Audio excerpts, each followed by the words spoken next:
you got in there, King Kong?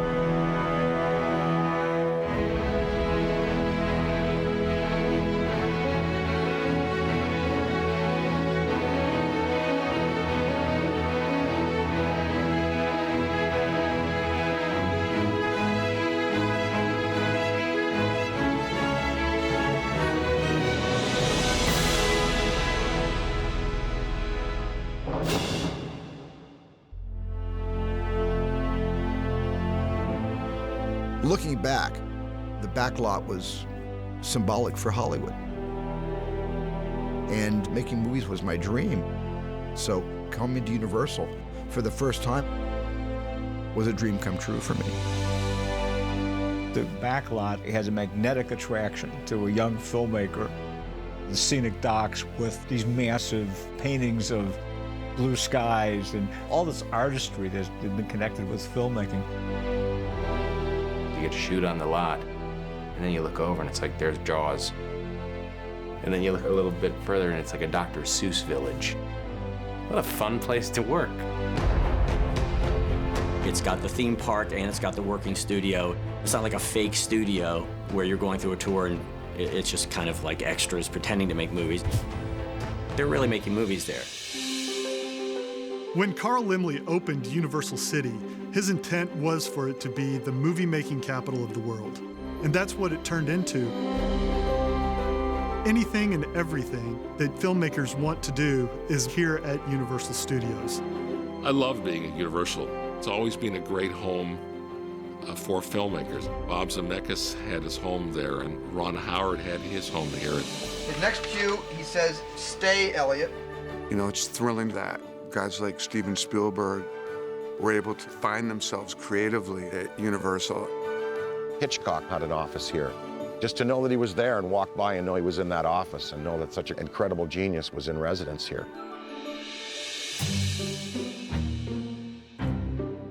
For years, Alfred Hitchcock had his filmmaking home on the Universal lot. He arrived in 1958 and went on to make The Birds, Family Plot, Topaz, and perhaps his most famous film of all time, Psycho. This is the Psycho house. One of the most recognizable and terrifying sets on Universal's backlot. Now, this particular house, it originally consisted only of two sides. It was just this side and the front that were actually shot in the first film. She might have fooled me, but she didn't fool my mother. In later years, they ended up adding two additional sides to make it a full, complete home. Hitchcock wasn't the only filmmaker to leave a lasting impression on the lot. Spartacus Square was originally built for Stanley Kubrick's Spartacus, and it's still there today. One of the most recognizable areas in the entire Universal Studios lot is right here, Courthouse Square. Now, Courthouse Square was built in 1948 for Frederick March's An Act of Murder.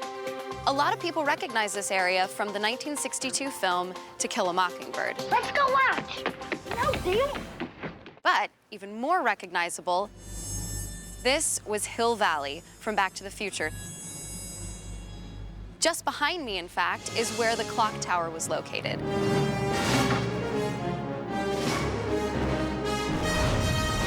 You might recognize this iconic street as the place where Michael J. Fox drove his DeLorean up to 88 miles per hour to get back to the future.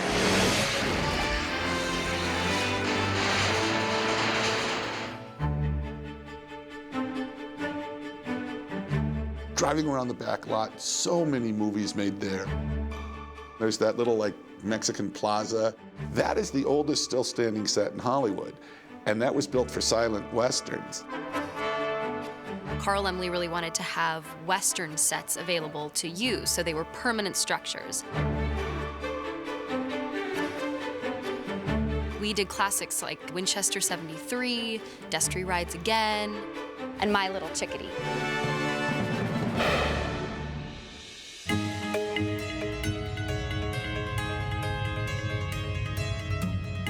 When I think about Universal movies, I have a real soft spot for all the great monsters.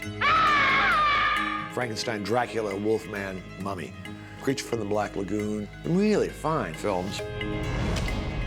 The Court of Miracles is a pretty spectacular area.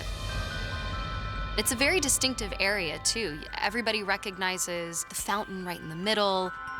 That is where all of our monster movies filmed.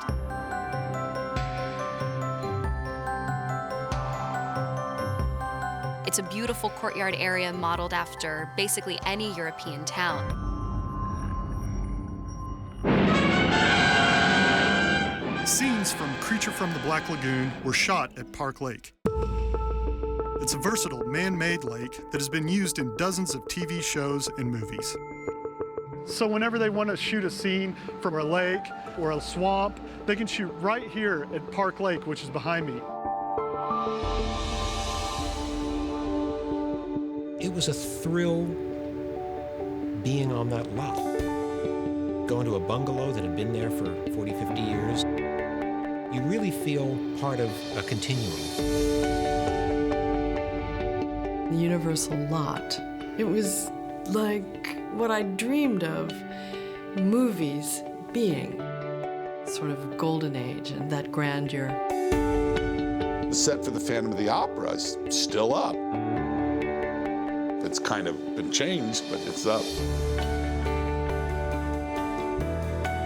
Here we are in one of the most historic locations at Universal Studios.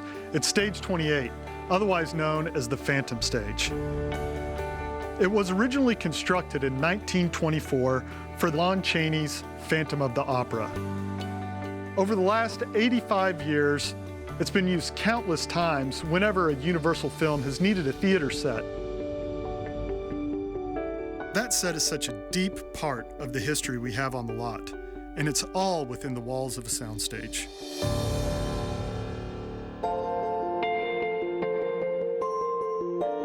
What a lot of people don't realize is the movie magic that takes place inside of sound stages. Interiors are transformed into any set that you want to be part of your production. So what is seen on the outside is just a big brown warehouse. Actually inside, there's movie magic that's taking place. And it's just breathtaking. The worlds that are created on these sound stages. Well, the fun of The Grinch really was being at the helm of a movie that was probably one of the last of its kind. Action! We had 11 stages occupied on the Universal lot, and sets that were made functional enough that, we could shoot on them, actors could climb on them. It was really a wild, creative period.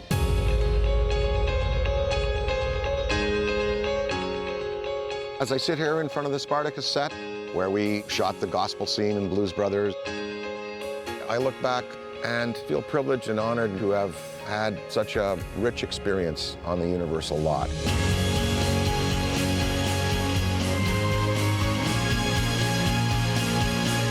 It's still, I think, the best backlot in LA.